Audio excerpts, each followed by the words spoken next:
Hello दोस्तों, आप सभी को मेरा प्यार भरा नमस्कार। मैं आशीष आप सबका स्वागत करता हूं आपके अपने पसंदीदा चैनल एक लक्ष्य एकेडमी में। आइए दोस्तों, शुरू करते हैं अपना प्रयास आपके संघर्ष से लेकर सफलता की ओर। उम्मीद करता हूं कि आप लोग बिल्कुल स्वस्थ होंगे और अपना सारा समय अपनी पढ़ाई में लगा रहे होंगे। दोस्तों आइए, आज हम शुरू करेंगे अपना नदियों का टॉपिक। इससे पहले वीडियो में हम पढ़ चुके हैं गंगा और ब्रह्मपुत्र के अपवातंत्र के बारे में। उसके बाद हमने पढ़ा प्रायद्वीपीय पठार में जितनी नदियां हैं उनके बारे में। अब हम शुरू कर रहे हैं इनसे अलग जो कुछ महत्वपूर्ण नदियां हैं उनके योगदान के बारे में। ठीक है दोस्तों, आइए शुरू करते हैं। क्वेश्चन नंबर 1, भारत की निम्नलिखित नदियों में से कौन हिमालय की सभी श्रेणियों को काटती हैं? इसमें 4 नदियाँ दी गई हैं, रावी, सतलज, व्यास, चिनाब। इन नदियों में से कौन सी वह नदी है जो भारत की श्रृंखला, भारत की सभी श्रेणियों को काटती है? अब हमें पता है कि जो हिमालय है, हिमालय की सभी श्रेणियों को काटती हैं और हिमालय का पता है कि उसकी कितनी श्रेणियां हैं। हिमालय को हमने 3 भागों में बांटा है। सबसे बड़ा और सबसे उत्तर में जो है उसको हम कहते हैं महान हिमालय या हिमाद्री कहते हैं। उसके बाद जो उस हिमाद्री के दक्षिण में है उसको हम लघु हिमालय या मध्य हिमालय भी कहते हैं। इसके दक्षिण में जो सबसे नवीनतम श्रृंखला है उसको हम कहते हैं शिवालिक। क्या कहते हैं दोस्तों? शिवालिक कहते हैं। तो ऐसी कौन सी नदी है इनमें से जो इनकी सभी श्रेणियों को काटती है दोस्तों? तो वह नदी है आपकी सतलज। कौन सी नदी है? सतलज। ठीक है, क्योंकि हिमालय की श्रेणियों को काटकर यह सतलज नदी है जो कि गहरे गार्ज का निर्माण करती है। क्या करती है? गहरे गार्ज का निर्माण करती है। इसका उद्गम कहाँ से होता है? सतलज नदी का उद्गम होता है तिब्बत में कैलाश पर्वत एवं मानसरोवर झील के निकट स्थित एक झील है राकसताल। कौन सी? राकसताल। कहाँ पर है? तिब्बत में कैलाश पर्वत एवं मानसरोवर झील के निकट राकसताल झील से इसका उद्गम होता है। ठीक है दोस्तों, चलिए नेक्स्ट, दूधगंगा नदी निम्न में से किसमें अवस्थित है? दूधगंगा नदी निम्न में से किसमें अवस्थित है? जम्मू कश्मीर, हिमाचल प्रदेश, उत्तराखंड, पश्चिम बंगाल। तो आइए इसका एक्सप्लेनेशन दे देते हैं आपको। दूधगंगा नामक नदियाँ जम्मू और कश्मीर के अतिरिक्त, जम्मू और कश्मीर के अलावा उत्तराखंड एवं महाराष्ट्र में भी प्रवाहित होती है। कहाँ पर? उत्तराखंड एवं महाराष्ट्र में। इस प्रश्न का उत्तर ए एवं सी दोनों सही होगा, परंतु उत्तर प्रदेश लोक सेवा आयोग ने इसमें केवल ए को सही माना है। किसको माना है? ए को सही माना है। ठीक है, चलिए क्वेश्चन नंबर 3, निम्नलिखित में से कौन सी नदियां बंगाल की खाड़ी में गिरती हैं? निम्नलिखित में से कौन सी नदियां बंगाल की खाड़ी में गिरती हैं? गंगा, ब्रह्मपुत्र, गोदावरी, महानदी कृष्णा, कावेरी, लूनी, नर्मदा, ताप्ती। तो दोस्तों लूनी जो कि राजस्थान, नर्मदा और ताप्ती ये तीनों ही आपकी कौन सी हैं? जो कि अरब सागर में गिरती हैं। कहाँ पर? अरब सागर में गिरती हैं। बाकी गंगा, ब्रह्मपुत्र, गोदावरी यह भी आपकी बंगाली खाड़ी में गिरती है और महानदी कृष्णा, कावेरी यह भी आपकी बंगाली खाड़ी में गिरती है। तो इसका ऑप्शन हो जाएगा आपका डी, ए और बी। ठीक है, चलिए नेक्स्ट, निम्नलिखित में से कौन एक कृष्णा नदी की सहायक नदी नहीं है? यहाँ पर 4 ऑप्शन दिए गए हैं, भीमा, डान, तेल, तुंगभद्रा। तो इन चारों में से कौन सी नदी कृष्णा नदी की सहायक नदी नहीं है? तो कौन सी नहीं है दोस्तों? जो आपकी तेल नदी है यह कृष्णा नदी की सहायक नदी नहीं है। ठीक है, क्योंकि तेल नदी आपकी महानदी की सहायक नदी है। किसकी? तेल नदी आपकी महानदी की सहायक नदी है। कृष्णा नदी की सहायक नदी आपकी भीमा, डान और तुंगभद्रा है। ठीक है, चलिए क्वेश्चन नंबर 5, हगरी क्या है? हगरी सहायक नदी है किसकी? भीमा की, गोदावरी की, कृष्णा की, तुंगभद्रा की। तो ये सहायक नदी है आपकी तुंगभद्रा की। किसकी? तुंगभद्रा। क्योंकि हंगरी जो है पश्चिमी घाट से निकलकर कर्नाटक और आंध्र प्रदेश से प्रवाहित होकर तुंगभद्रा नदी में मिल जाती है। किसमें? तुंगभद्रा। निकलती कहाँ से है? पश्चिमी घाट से निकलती है, कर्नाटक और आंध्र प्रदेश से होते हुए तुंगभद्रा नदी में मिल जाती है। चलिए नेक्स्ट, निम्नलिखित में से कौन सोन नदी का वास्तविक स्रोत है? निम्नलिखित में से कौन सोन नदी का वास्तविक स्रोत है? शहडोल जिले में अमरकंटक, शहडोल जिले में सोनमुड़ा, बिलासपुर जिले में सोन बछवार और मंडला पठार। तो हम सब ने पहले ही पढ़ा है कि सोन नदी का जो उद्गम होता है वह अमरकंटक से होता है। कहाँ से? अमरकंटक से होता है। चलिए क्वेश्चन नंबर 7, निम्नलिखित नदियों पर ध्यान दीजिए। किशनगंगा, गंगा, वैनगंगा, पैनगंगा। इन नदियों का उत्तर दक्षिण दिशा के आधार पर, किस पर? उत्तर दक्षिण दिशा के आधार पर क्रम स्थापन करने पर सही अनुक्रम क्या होगा? उत्तर से दक्षिण में अरेंज करना है कि सबसे उत्तर में कौन सी है, फिर उसके बाद और सबसे दक्षिण में कौन सी है।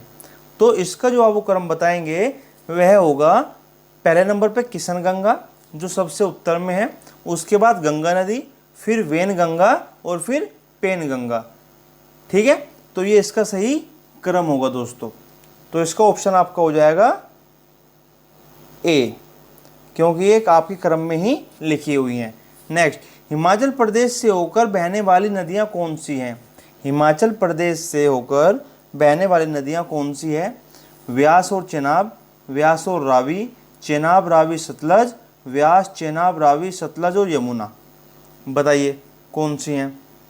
तो दोस्तों आपकी व्यास, चेनाब, रावी, सतलज और यमुना ये सारी ही हिमाचल प्रदेश से होकर गुजरने वाली नदियां हैं।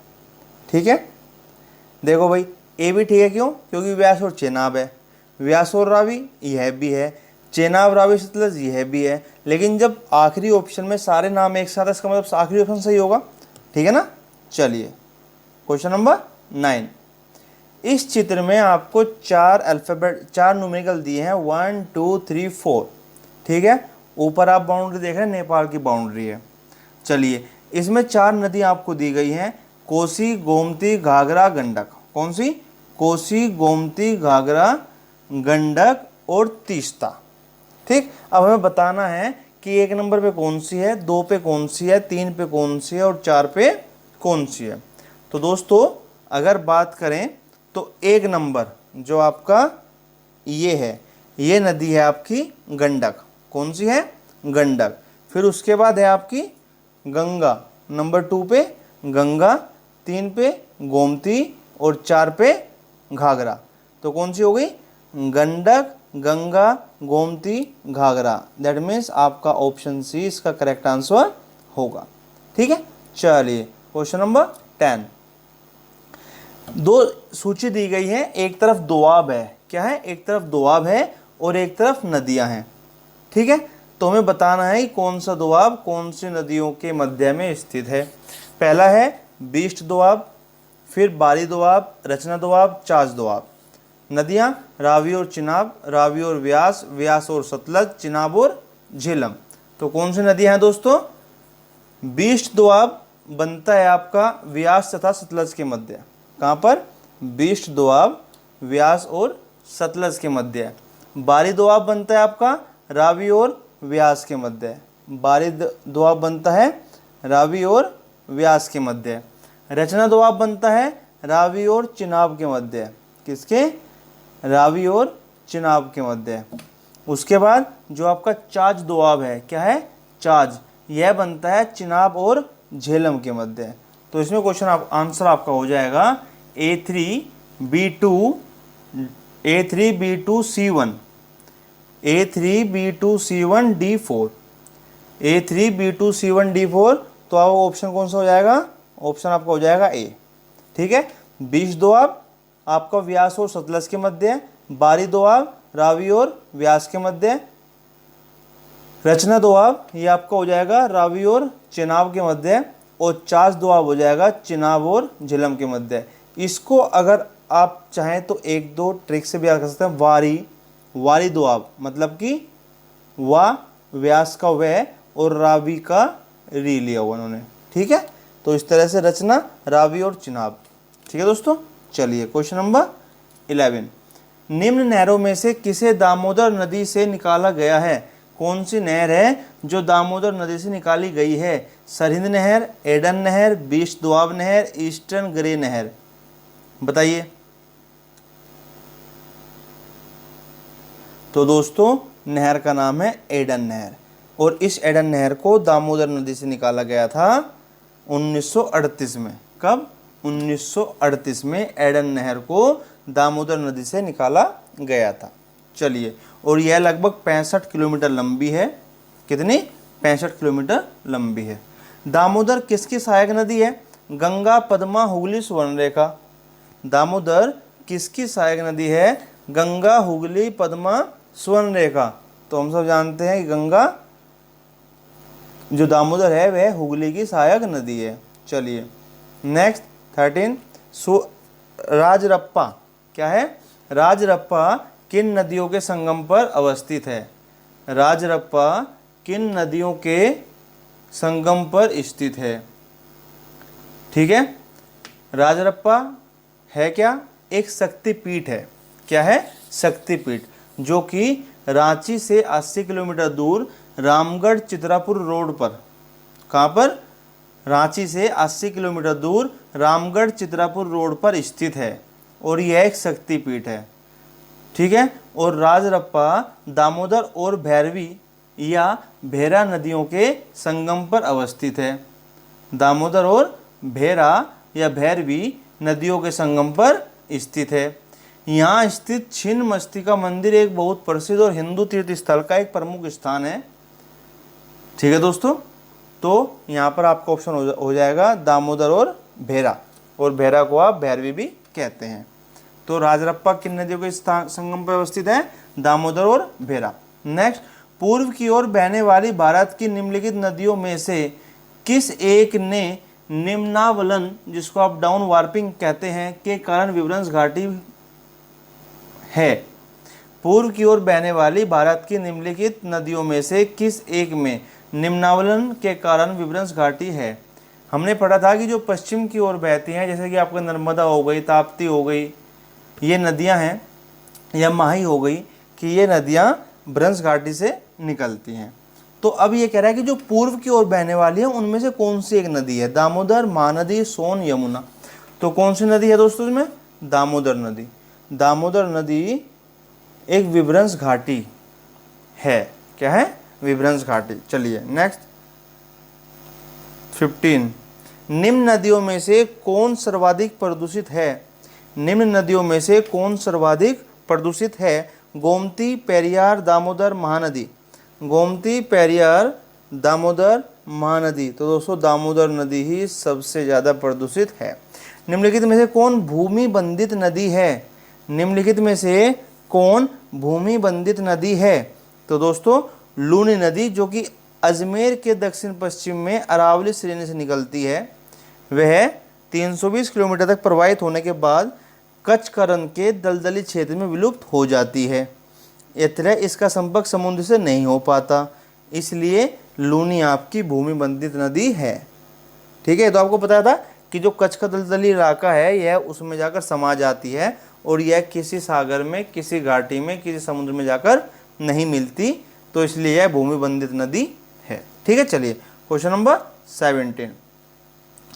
लूनी नदी के संदर्भ में कुछ कथन दिए गए हैं, इनको जरा पढ़ के बताइए कौन सा एक सही है। यह बहकर खंबात की खाड़ी में जा मिलती है? बिल्कुल नहीं, बिल्कुल नहीं मिलती है, गलत है। यह बहकर कच्छ की खाड़ी में जा मिलती है? कच्छ की खाड़ी लिखा हुआ है, कंफ्यूज मत होना, बिल्कुल गलत है। यह पाकिस्तान में से बहते हुए सिंधु की एक सहायक नदी में विलीन हो जाती है? यह भी गलत है। यह कच्छ की रन की दलदली भूमि में लुप्त हो जाती है? बिल्कुल ठीक, इसका जवाब आपका डी बिल्कुल सही होगा। ठीक है, चलिए अंतःस्थलीय अपवहन नदी का उदाहरण है। अंतःस्थलीय अपवहन नदी का उदाहरण है माही, घग्गर, नर्मदा, कृष्णा। माही, घग्गर, नर्मदा, कृष्णा। तो आपकी जो घग्गर नदी है वह अंतःस्थलीय अपवहन नदी है। ठीक है, चलिए नेक्स्ट, निम्न नदियों में सबसे अधिक नदीपथ परिवर्तन, जिसको आप कहते हो मैक्सिमम शिफ्टिंग ऑफ कोर्स, किया है। इन नदियों में से सबसे अधिक नदीपथ परिवर्तन, सबसे ज़्यादा नदियों का रास्ता बदला है। सबसे ज़्यादा रास्ता बदलने वाली नदी कौन सी है? सोन नदी, गंडक नदी, कोसी नदी, गंगा नदी। तो हम सब ने पढ़ा था कोसी नदी कभी भी अपना रास्ता बदल देती है और इसको बिहार का शोक भी कहा जाता है। ठीक है, चलिए, निम्न नदियों में से कौन अपने मार्ग में परिवर्तन करने के लिए कुख्यात है? तो अभी आपको बताया कौन सी है, कोसी है। ठीक है, चलिए 21, खारी नदी जिस अपवाह तंत्र का अंग है वह कौन सा अपवाह तंत्र है? अरब सागरीय, आंतरिक अपवाह, अनिश्चित अपवाह या बंगाल की खाड़ी? तो दोस्तों जो खारी नदी है वह चंबल की सहायक नदी है। किसकी? खारी नदी चंबल की सहायक नदी है और चंबल यमुना की सहायक नदी है और यमुना गंगा की सहायक नदी है जो कि बंगाली खाड़ी में गिरती है। ठीक है, ये आपको पता होना चाहिए कि कौन सी किसकी नदियां हैं, कौन सी किस में मिलती हैं। तो अगर कोई पूछे खारी नदी कहाँ जाती है तो हमें नहीं पता, किस खाड़ी में गिरती है हमें नहीं पता। लेकिन अगर हम इसका पूरा प्रारूप जानते हैं कि खारी नदी चंबल नदी की सहायक नदी है, चंबल नदी यमुना की सहायक नदी है, यमुना नदी गंगा की सहायक नदी है और गंगा आखिर में जाकर ब्रह्मपुत्र के साथ मिलकर बंगाली खाड़ी में गिर जाती है, मिल जाती है। तो इसका जवाब क्या होगा दोस्तों? इसका जवाब होगा आपका बंगाल की खाड़ी। ठीक है, चलिए, निम्न में से कौन सी नदी का स्रोत हिम नदों में नहीं है? निम्न में से कौन सी नदी का स्रोत हिम नदों में नहीं है? यमुना, अलकनंदा, कोसी, मंदाकिनी? बताइए, यमुना, अलकनंदा, कोसी, मंदाकिनी? तो जो कोसी नदी है इसका स्रोत किसी भी हिम नदियों में नहीं है, क्योंकि इसका जो उद्गम होता है वह पूर्वी नेपाल में एक गोसाई थान, क्या है? गोसाई थान है, उससे निकलती है। ठीक है, चलिए, और वो हिमनद नहीं है। त्रिवेणी नहर में किस नदी से पानी आता है? त्रिवेणी नहर में किस नदी से पानी आता है? सोन, कोसी, गंडक, मयूराक्षी? किससे? तो इसमें पानी आता है गंडक नदी से। किससे आता है? गंडक नदी से। और ये जो आपकी त्रिवेणी नहर है ये कहाँ पर है? यह पश्चिमी चंपारण जिले में स्थित है। कहाँ पर है? पश्चिमी चंपारण जिले में स्थित है। ठीक है, चलिए, भारत में उत्तर से दक्षिण की ओर जाते हुए, कहाँ से? उत्तर से दक्षिण की ओर जाते हुए नीचे दी गई नदियों का निम्नलिखित में से अनुक्रम कौन सा है? श्योक, स्पीति, जास्कर, सतलज? ये 4 नदियां हैं, इनमें से आपको सही अनुक्रम बताना है उत्तर से लेकर दक्षिण की ओर। तो इसका जो उत्तर होगा दोस्तों, सबसे पहले श्योक नदी है। कौन सी है? सबसे पहले श्योक नदी है, फिर जास्कर नदी है, फिर स्पीति नदी है और फिर सतलज है। पहले श्योक है, फिर जास्कर है, फिर स्पीति है, फिर सतलज नदी है। ठीक है, चलिए क्वेश्चन नंबर 25, संथाल परगना। संथाल परगना में लगने वाला दुमका का हिजला मेला किस नदी के तट पर आयोजित किया जाता है? संथाल परगना में लगने वाला दुमका का हिजला मेला किस नदी के तट पर आयोजित किया जाता है? सुवर्णरेखा, बराकर, मयूराक्षी, फल्गु? तो जो आपका संथाल परगना में दुमका के हिजला नामक स्थान पर, कहाँ पर? हिजला नामक स्थान पर जनजातीय मेला लगता है और यह मयूराक्षी नदी के तट पर लगता है। कहाँ पर? मयूराक्षी नदी के तट पर लगता है। उत्तर प्रदेश एवं मध्य प्रदेश राज्यों में संयुक्त राजघाट नदी घाटी परियोजना लागू की गई है। राजघाट नदी परियोजना लागू, कौन सी? राजघाट नदी परियोजना। यह उत्तर प्रदेश एवं मध्य प्रदेश राज्यों में संयुक्त लागू की गई है। किस नदी पर? केन नदी, सोन नदी, चंबल नदी, बेतवा नदी? तो यह बेतवा नदी पर योजना लागू की गई है। कौन सी? राजघाट नदी घाटी परियोजना। ठीक है, चलिए, और ये कहाँ पर? उत्तर प्रदेश के ललितपुर जिले से, उत्तर प्रदेश के ललितपुर जिले से 22 किलोमीटर दूर बेतवा नदी पर स्थित है। ठीक है, चलिए दोस्तों 27, दो राज्यों में क्या है, दो राज्यों में पहली बार दो नदियों को जोड़ने की परियोजना के संबंध में समझौते के स्मृति पत्र पर हस्ताक्षर किए गए हैं। राज्य और नदियों के नाम दिए गए हैं, वे आपको बताना है। पंजाब और राजस्थान व्यास एवं बनास, उत्तर प्रदेश एवं मध्य प्रदेश केन और बेतवा, कर्नाटक एवं तमिलनाडु कृष्ण एवं कावेरी, उत्तर प्रदेश एवं बिहार गोमती एवं शारदा। तो जैसे कि हमने अभी पढ़ा था कि राजमार्ग राजघाट नदी घाटी परियोजना तो कहाँ पे, उत्तर प्रदेश और मध्य प्रदेश के बीच केन और बेतवा नदी पर। किसमें, केन और बेतवा नदी पर।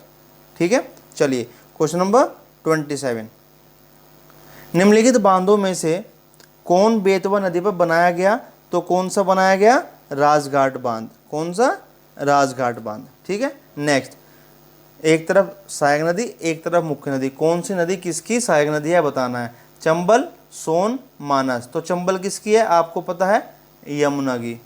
किसकी है, युग्मों पर विचार कीजिए कि कौन सा सही है। चंबल नर्मदा, नहीं क्योंकि ये यमुना की है। सोन यमुना, नहीं क्योंकि ये गंगा की है।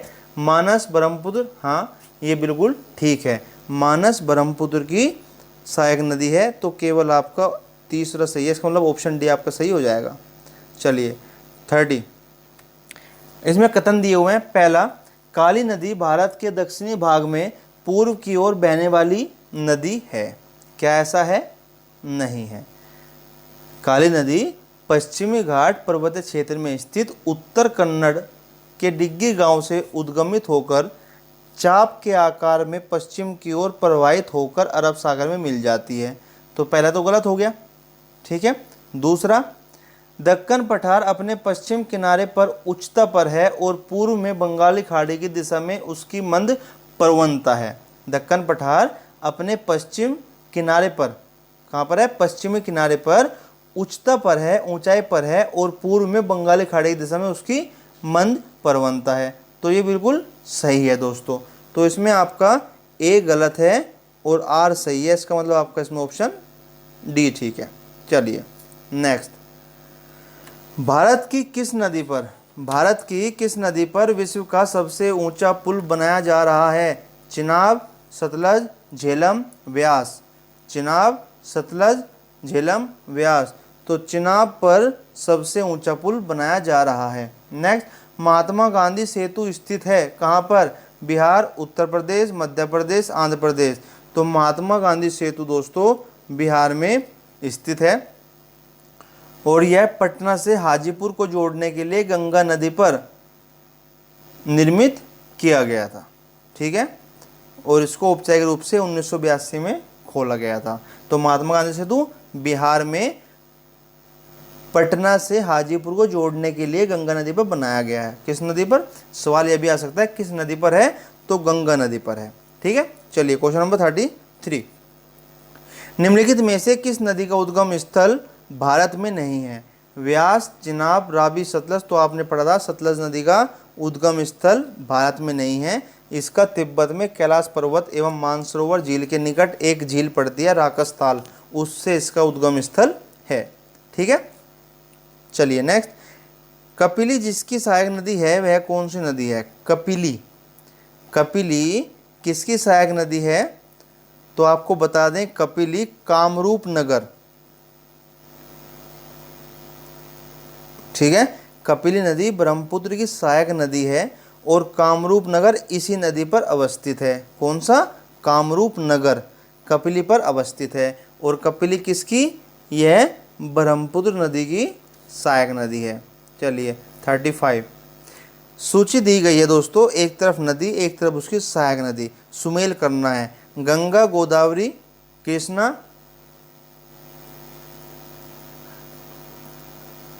क्या है, कृष्णा, ब्रह्मपुत्र, गोदावरी, यमुना। क्या है, कृष्णा, ब्रह्मपुत्र, गोदावरी, यमुना।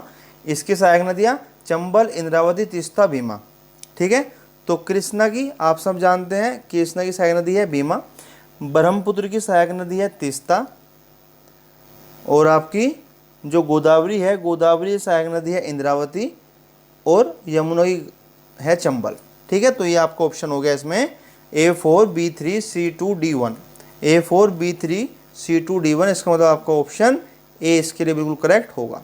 ठीक है, चलिए क्वेश्चन नंबर 36, निम्नलिखित में से कौन सा जोड़ा सही है? निम्नलिखित में से कौन सा जोड़ा सही है? इंद्रावती, भीमा, लूनी, घाटप्रभा, झारखंड, तमिलनाडु, राजस्थान, केरल। ठीक है, एक तरफ नदी है, एक तरफ राज्य है। इंद्रावती, भीमा, लूनी, घाटप्रभा, झारखंड, तमिलनाडु, राजस्थान, केरल। तो कौन सा सही है? लूनी और राजस्थान, ये आपका बिल्कुल सही है, क्योंकि लूनी राजस्थान में है। ठीक है, ठीक है दोस्तों। इंद्रावती छत्तीसगढ़ के दंतेवाड़ा एवं बस्तर जिले में बहती है। भीमा नदी दक्षिण भारत की प्रमुख नदी है। और घाटप्रभा नदी महाराष्ट्र एवं कर्नाटक राज्यों से बहती है। तो ये सब आपके गलत है, सिर्फ लूनी वाला सही है। नेक्स्ट, निम्नलिखित नदियों में कौन अध्यारोपित नदी का उदाहरण है? निम्नलिखित नदियों में कौन अध्यारोपित, कौन सी अध्यारोपित नदी का उदाहरण है? अलकनंदा, कोसी, चंबल, गोदावरी। तो अगर बात करें पूर्ववर्ती नदियों के समान ही पूर्वारोपित या अध्यारोपित नदियां अपने प्रवाह स्थल की संरचना के साथ समायोजित नहीं होती, अर्थात यह स्थल खंड के ढाल का अनुसरण नहीं करती हैं। और भारत में चंबल और सोन नदियां इसका अच्छा उदाहरण है। तो ऑप्शन क्या हो जाएगा? चंबल। अगर सोन होता तो सोन इसका जवाब होता। ठीक है, चलिए क्वेश्चन नंबर 38, संकोच नदी किसकी सीमा बनाती है? बिहार, पश्चिम बंगाल की, असम, अरुणाचल प्रदेश की, असम, पश्चिम बंगाल की, बिहार एवं झारखंड की। तो दोस्तों संकोच नदी आपकी असम और पश्चिम बंगाल की सीमा बनाती है। किसकी? असम और पश्चिम बंगाल की सीमा संकोच नदी बनाती है। किशन गंगा एक सहायक नदी है। किशन गंगा एक सहायक नदी है, रावी की, चेनाब की, झेलम की, व्यास की। तो किशन गंगा आपकी झेलम नदी की सहायक नदी है। ठीक है, चलिए 49, क्वेश्चन नंबर 40, मुंबई की मीठी नदी निम्नलिखित में से किस झील से निकलती है? जो मुंबई की मीठी नदी है वह कौन सी झील से निकलती है? तुलसी झील, बिहार झील, पोवई झील या उपयुक्त में से कोई नहीं। तो दोस्तों मीठी नदी जो कि मुंबई में स्थित है, यह विहार झील के अधिप्रवाह से उद्गमित होती है, विहार झील से निकलती है। चलिए क्वेश्चन नंबर 41, सूची दी गई दोस्तों। फिर एक तरफ उद्गम क्षेत्र है, एक तरफ नदियां हैं। तो ब्रह्मगिरी पहाड़ी से कौन सी नदी? वेरीनाग सोता से कौन सी नदी? सोता कहते हैं झरने को। महाबलेश्वर से कौन सी? और छोटा नागपुर का पठार से कौन सी नदी? तो ब्रह्मगिरी से आपकी बहती है कावेरी नदी। कौन सी? कावेरी नदी। वेरीनाग जो आपका सोता है, इससे आपकी निकलती है झेलम नदी। महाबलेश्वर से आपकी निकलती है कृष्णा। और छोटा नागपुर के पठार से निकलती है आपकी स्वर्णरेखा। तो आपका जो एक क्रम है यह बिल्कुल ठीक है, सिर्फ कंफ्यूज करने के लिए कभी कभी ऐसे सवाल पूछे जाते हैं दोस्तों। लेकिन अगर आपको इनका पता है तो आप बिल्कुल सही, सटीक और कम समय में इनका जवाब दे देंगे। तो ब्रह्मगिरी पहाड़ी से कावेरी, झेलम निकलती है वेरीनाग झरने से, कृष्णा महाबलेश्वर से, छोटा और स्वर्णरेखा छोटा नागपुर के पठार से। चलिए क्वेश्चन नंबर 42 पे चलते हैं दोस्तों। दोस्तों हमारी नदियों के बारे में सवाल खत्म। अब हम सवाल पढ़ेंगे कि हमारे कौन सी नदी के किनारे पर, तट पर, ऊपर, साइड में कौन सा नगर किस नदी के पास स्थित है। तो पहला क्वेश्चन आता है, गंगा नदी के किनारे पर सबसे बड़ा शहर है कौन सा? वाराणसी, पटना, कानपुर, इलाहाबाद। तो सबसे बड़ा कौन सा है इनमें से? कानपुर।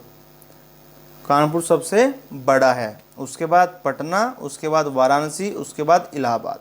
ठीक है, नेक्स्ट, निम्न में से कौन सा शहर गंगा नदी के किनारे स्थित नहीं है? स्थित नहीं है, फतेहपुर, उत्तरकाशी, भागलपुर, कानपुर। तो कौन सा नहीं है? उत्तरकाशी आपका गंगा नदी के किनारे पर स्थित नहीं है, क्योंकि गंगा नदी की जो प्रधान शाखा है भागीरथी, जो कि उत्तराखंड के उत्तरकाशी जिले के गोमुख नामक स्थान से निकलती है। तो वहाँ तो गंगा है ही नहीं, वहाँ तो भागीरथी है। और जब गंगा है नहीं तो उसका इसके किनारे पर स्थित होना मुनासिब है ही नहीं। ठीक है, चलिए नेक्स्ट क्वेश्चन नंबर 44, लेह अवस्थित है कहाँ पर? झेलम नदी के दाएं तट पर, झेलम नदी के बाएं तट पर, सिंधु नदी के दाएं तट पर, या सिंधु नदी के बाएं तट पर। तो आपका जो लेह नगर सिंधु नदी के दाएं तट पर अवस्थित है।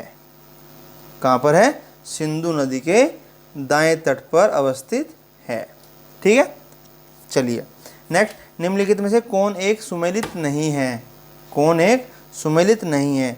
गोरखपुर, राप्ती, लुधियाना, रावी, जबलपुर, नर्मदा, सूरत, ताप्ती। तो अगर बात की जाए तो लुधियाना आपका रावी नदी के किनारे पर स्थित नहीं है, यह सतलज नदी के पुराने किनारे पर स्थित है। कहाँ पर? सतलज नदी के। तो गलत क्या हो गया? लुधियाना रावी गलत हो गया। चलिए 46, निम्नांकित में से किसका सुमेल नहीं है? अहमदाबाद साबरमती, ठीक है। हैदराबाद कृष्णा, गलत है, क्योंकि हैदराबाद कृष्णा नदी नहीं, हैदराबाद कृष्णा नदी की सहायक नदी मूसी नदी के किनारे पर स्थित है। ठीक है, कृष्णा नदी के नहीं है, कृष्णा नदी की सहायक नदी मूसी नदी है, उसके किनारे पर स्थित है। तो यह गलत है। कोटा चंबल बिल्कुल ठीक, नासिक गोदावरी बिल्कुल ठीक। तो हैदराबाद कृष्णा ये गलत हो गया, यहाँ पे मूसी नदी होना था। नेक्स्ट, निम्नलिखित में से कौन सा जोड़ा गलत है? कोटा चंबल अभी हमने पढ़ा, यह ठीक है। भुवनेश्वर महानदी ये गलत है, क्योंकि यह भुवनेश्वर जो है उड़ीसा राज्य की राजधानी है और यह महानदी के तट पर स्थित नहीं है। जबलपुर नर्मदा की है, सूरत ताप्ती की है। ठीक है, तो इसमें भी आपका ऑप्शन बी गलत हो जाएगा। चलिए नेक्स्ट क्वेश्चन 48, सुमेल करना है। कटक, लुधियाना, नासिक, उज्जैन, गोदावरी, शिप्रा, महानदी, सतलज। तो कटक जो कि उड़ीसा में है, यह महानदी के तट पर है। लुधियाना जो कि पंजाब में है, सतलज नदी। नासिक जो कि महाराष्ट्र में है, गोदावरी नदी। और उसके बाद उज्जैन जो कि आपका मध्य प्रदेश में है, शिप्रा नदी। ठीक है, तो इसका ऑप्शन जो आपका हो जाएगा वह होगा A3, B4, C1, D2। That means option A will be your correct answer. चलिए क्वेश्चन नंबर 49, निम्नलिखित युग्मों में से कौन एक सुमेलित नहीं है? अहमदाबाद, साबरमती, लखनऊ, गोमती, भुवनेश्वर, महानदी, उज्जैन, शिप्रा। तो दोस्तों भुवनेश्वर ही सही नहीं है, क्योंकि भुवनेश्वर महानदी के संबंध में है ही नहीं। ठीक है, चलिए उज्जैन स्थित है कहाँ पर? उज्जैन स्थित है कहाँ पर? अभी हमने पढ़ा है शिप्रा नदी। कहाँ पर? शिप्रा नदी के तट पर। ठीक है, उज्जैन है कहाँ पर? मध्य प्रदेश में। चलिए नेक्स्ट 51, एक सूची दी गई है दोस्तों। सूची में क्या है? एक तरफ नगर, एक तरफ उसके पास में नदी। बैतूल, जगदलपुर, जबलपुर, उज्जैन, इंद्रावती, नर्मदा, शिप्रा, ताप्ती। तो सुनते हैं, बैतूल जो कि मध्य प्रदेश का जिला है और यह ताप्ती नदी, क्या है? ताप्ती नदी का उद्गम इसी जिले के मुल्ताई नामक स्थान से होता है। नेक्स्ट, जगदलपुर, यह छत्तीसगढ़ के बस्तर जिले का एक नगर है जो कि इंद्रावती नदी के दक्षिण किनारे में स्थित है। ठीक है, जबलपुर यह मध्य प्रदेश का जिला है और नर्मदा नदी से कुछ ही दूरी पर स्थित है। फिर उज्जैन तो आपने पढ़ी है, शिप्रा नदी। ठीक है ना, पुराना नगर है जो कि शिप्रा नदी के पूर्व में स्थित है। तो ऑप्शन इसमें आपको हो जाएगा A4, B1, C2, D3। A4, B1, C2, D3। That means आपका ऑप्शन नंबर बी। ठीक है, चलिए नेक्स्ट, निम्न में से कौन एक मंदाकिनी नदी के किनारे अवस्थित नहीं है? ध्यान देना, अवस्थित नहीं है। गौरीकुंड, रामबाड़ा, गोविंद घाट, गुप्त काशी। तो गौरीकुंड, रामबाड़ा और गुप्त काशी ये आपके मंदाकिनी नदी के किनारे पर अवस्थित हैं। ठीक है, उसके किनारे पर हैं, लेकिन गोविंद घाट मंदाकिनी किनारे पर स्थित नहीं है। यह अलकनंदा एवं लक्ष्मण गंगा नदी के किनारे पर अवस्थित है। कहाँ पर है? गोविंद घाट, अलकनंदा और लक्ष्मण गंगा नदी के किनारे पर अवस्थित है। ठीक है, चलिए अब बात करते हैं कुछ झरने और झीलों की। हुंद्रू क्या है, हुंडू प्रपात निर्मित है। हुंडरू प्रपात निर्मित है कहाँ पर, जो हुंडरू झरना है कहाँ पर निर्मित है, इंद्रावती पर, कावेरी पर, सुवर्ण रेखा पर, या उपयुक्त में से कोई नहीं। तो दोस्तों सुवर्ण रेखा पर निर्मित है। कहाँ पर, सुवर्ण रेखा पर। ठीक है, और यह लगभग 98 मीटर ऊंचा है। कितना, 98 मीटर। चलिए क्वेश्चन नंबर 54, किस नदी पर शिव समुद्रम जल प्रपात अवस्थित है। किस नदी पर शिव समुद्रम जल प्रपात अवस्थित है। कावेरी, कृष्णा, गोदावरी, महानदी। कावेरी, कृष्णा, गोदावरी, महानदी। तो यह जो अवस्थित है कावेरी नदी पर अवस्थित है। ठीक है, और इस नदी का उद्गम कर्नाटक के कुर्गे जिले की ब्रह्मगिरी पहाड़ियों से होता है। इसका अपवाह क्षेत्र कर्नाटक, केरल, तमिलनाडु में फैला हुआ है। भारत का सबसे बड़ा जलप्रपात, भारत का सबसे बड़ा जलप्रपात जिसको आप कहते हैं जोग प्रपात। ध्यान देना, सबसे बड़ा पूछा जा सकता है आपसे, तो आपको नाम पता होना चाहिए, जोग प्रपात। और ये किस नदी पर है, ये आपका शरावती नदी पर है। किस नदी पर है, शरावती नदी पर। और कहाँ पर, कर्नाटक में। आपके 4 सवालों के जवाब बताए हैं दोस्तों, चारों ध्यान रखना कि भारत का सबसे बड़ा जलप्रपात कौन सा है, जोग प्रपात। भारत का कौन सा है, जोग प्रपात। जोग प्रपात किस नदी पर स्थित है, शरावती पर। कहाँ पर, शरावती पर। शरावती कहाँ पर है, कर्नाटक में। शरावती कहाँ पर है, कर्नाटक में। ठीक है, चलिए नेक्स्ट क्वेश्चन नंबर 56। सूची दी गई है, एक तरफ जलप्रपात है, एक तरफ नदी है। ठीक है, दूध सागर, डुडुमा, गोकाक और जोग। ठीक है, नेक्स्ट है घाटप्रभा, मचकुंड, शरावती, मांडवी। तो इसका जवाब दूध सागर आपका मांडवी, कुडुमा मचकुंड, गोकाक आपका घाटप्रभा और जोग शरावती। तो इसमें आपका ऑप्शन हो जाएगा A4 B2 C1 D3, A4 B2 C1 D3। तो ऑप्शन ए आपका करेक्ट आंसर होगा इसका।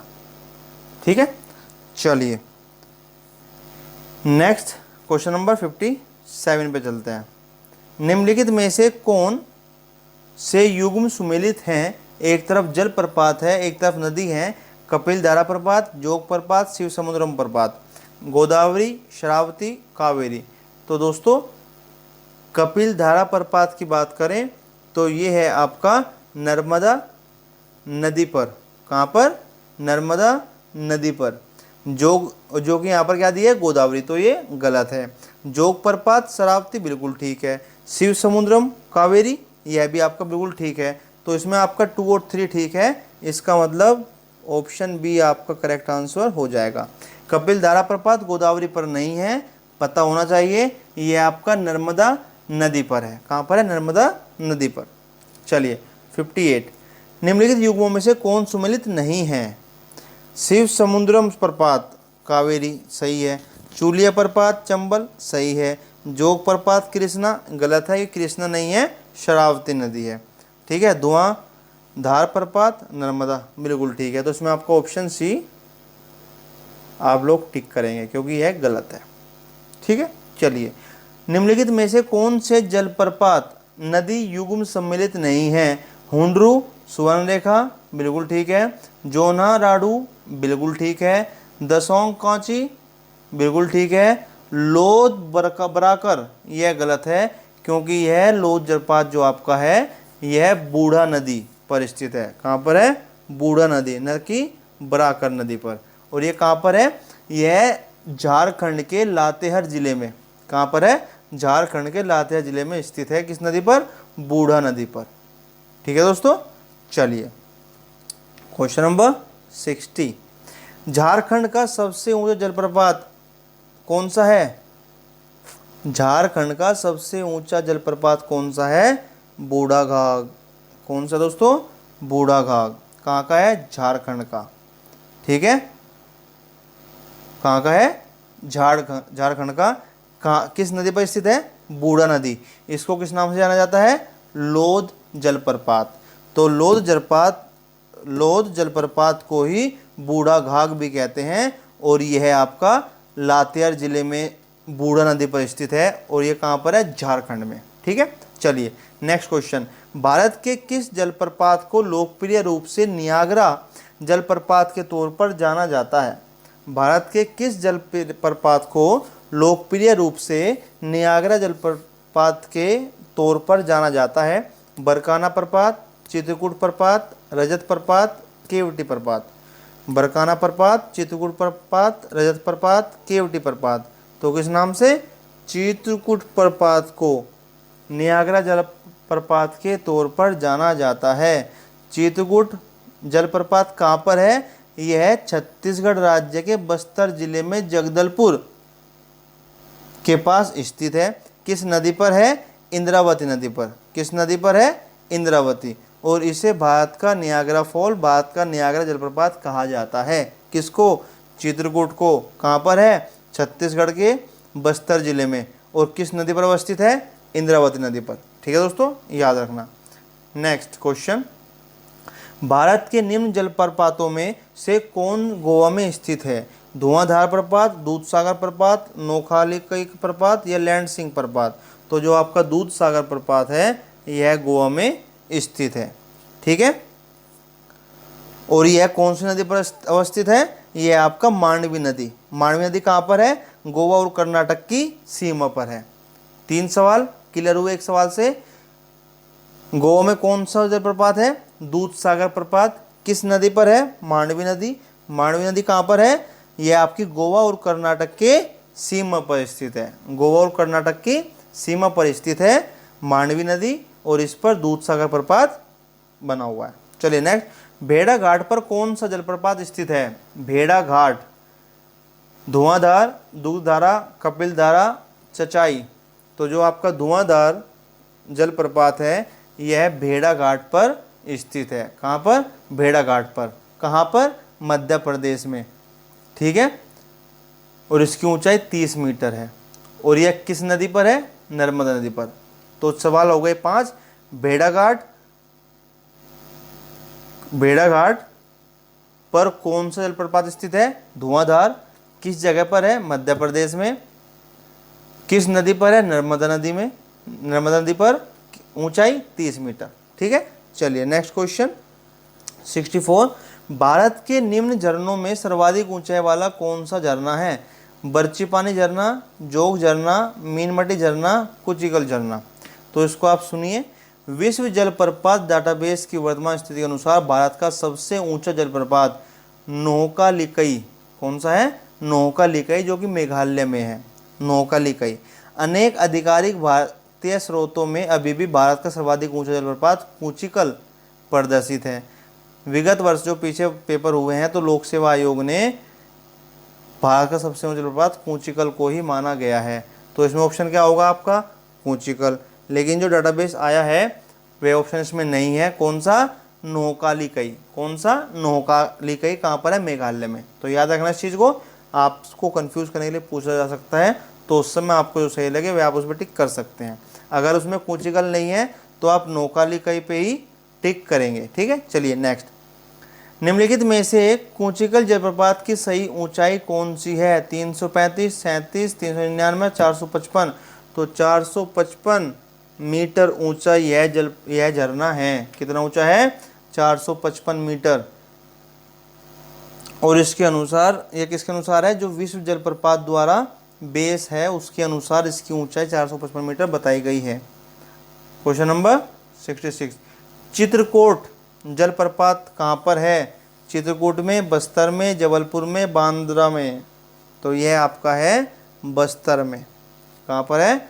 बस्तर में। बस्तर कहाँ है? छत्तीसगढ़ में। किस नदी पर है? इंद्रावती नदी पर। ठीक है दोस्तों, 3 क्वेश्चन। चित्रकूट किस नदी पर है? इंद्रावती। किस जिले में? बस्तर। किस राज्य में? छत्तीसगढ़ में। तो ये चीज़ आपको पता होनी चाहिए। नेक्स्ट, वेम्बनाद क्या है? वेम्बनाद झील है आंध्र प्रदेश में, केरल में, उड़ीसा में, तमिलनाडु में। कि वेम्बनाद झील है आपकी केरल में। कहाँ पर? केरल में। ठीक है, और यह केरल की सबसे बड़ी झील है। केरल की सबसे बड़ी झील है। चलिए क्वेश्चन नंबर नेक्स्ट 68, निम्नलिखित में से कौन सा एक लैगून नहीं है? कौन सा एक लैगून नहीं है? अष्टमुड़ी, चिल्का, पेरियार, पुलिकट। तो जो आपका पेरियार झील है यह लैगून नहीं है। अब लैगून क्या होता है, किसको हम लैगून कहते हैं? तो ये आप जान लीजिए, समुद्र से अलग होकर, क्या है, समुद्र से अलग होकर तटीय क्षेत्रों से निर्मित छिछली खारे पानी की झीलें या झीलों को लैगून झील कहते हैं। किसको कहते हैं? कि भाई जो समुद्र से अलग है, समुद्र में नहीं मिली हुई है, समुद्र से अलग कोई झील बनी हुई है जो कि तटीय क्षेत्रों पर ही निर्मित है और छिछली खारे पानी की हैं, उनको हम लैगून कहते हैं, याद रखना। तो पेरियार झील जो है वह एक कृत्रिम झील है, एक आर्टिफिशियल लेक है, यह लैगून नहीं है और यह पेरियार नदी से जल प्राप्त करती है। किससे? पेरियार नदी से। तो लैगून क्या होते हैं? लैगून वे झीलें हैं जो समुद्र से तो दूर हैं और छिछली खारे पानी की होती हैं और तटीय क्षेत्रों में निर्मित हो जाती हैं। ठीक है, चलिए, छिलका झील कहाँ पर स्थित है? कर्नाटक तट पर, मालाबार तट पर, कोंकण तट पर या उत्तरी सरकार तट पर? तो कहाँ पर है? उत्तरी सरकार तट पर निर्मित है। और ये कहाँ है? यह उड़ीसा राज्य में महानदी के मुहाने पर। कहाँ पर है? उड़ीसा राज्य के महानदी के मुहाने पर स्थित खारे पानी की लैगून झील है।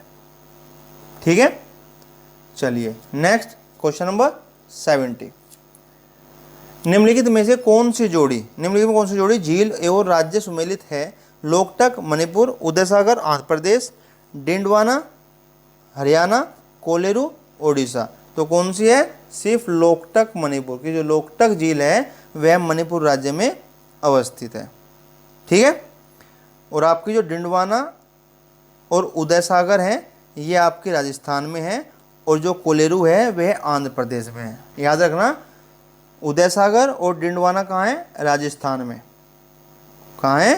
राजस्थान में। और कोलेरू आंध्र प्रदेश में। चलिए, भारत के किस राज्य में फुलहर झील स्थित है? मध्य प्रदेश, उत्तर प्रदेश, उत्तराखंड, बिहार। तो जो आपकी फुलहर झील है वह उत्तर प्रदेश में स्थित है। कहाँ पर?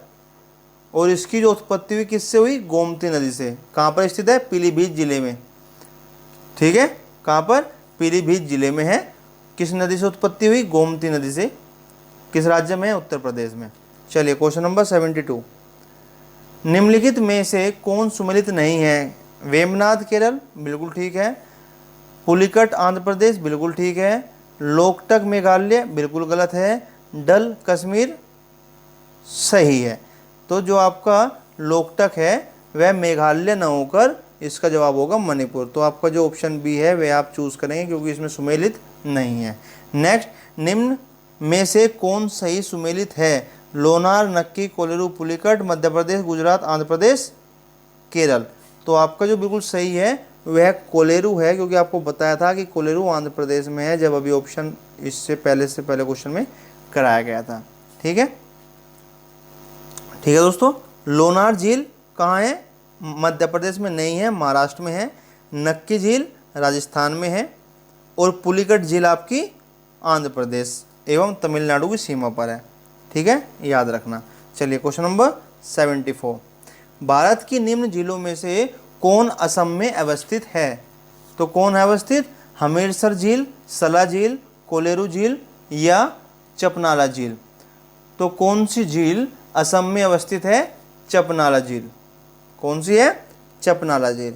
इसके अलावा भी आपको बता दूं कि चंदूबी झील, हाफलॉन्ग झील ये प्रमुख हैं जो कि आपकी असम में अवस्थित हैं। तो कौन सी हो गई? चंदूबी झील हो गई, हाफलॉन्ग हो गई और आपकी चपनाला झील हो गई। ठीक है, चलिए नेक्स्ट, निम्नलिखित में किसको रहस्यमय झील कहा जाता है? जोर पोखरी झील, डोडीताल झील, रूपकुंड झील, रेड हिल्स झील। तो किसको कहा जाता है? रूपकुंड झील को रहस्यमय झील कहा जाता है। किसको? रूपकुंड झील को रहस्यमय झील कहा जाता है और यह उत्तराखंड में स्थित है। यह उत्तराखंड में स्थित है और एक हिम झील है, बर्फ की झील है। रूपकुंड कहाँ पर स्थित है? उत्तराखंड में। चलिए नेक्स्ट 76, भारत की निम्न झीलों में कौन जम्मू कश्मीर में अवस्थित है? फुलहर झील, कोलेरू झील, अंचार झील, हमीरसर झील। तो अंचार झील आपकी जम्मू कश्मीर में अवस्थित है।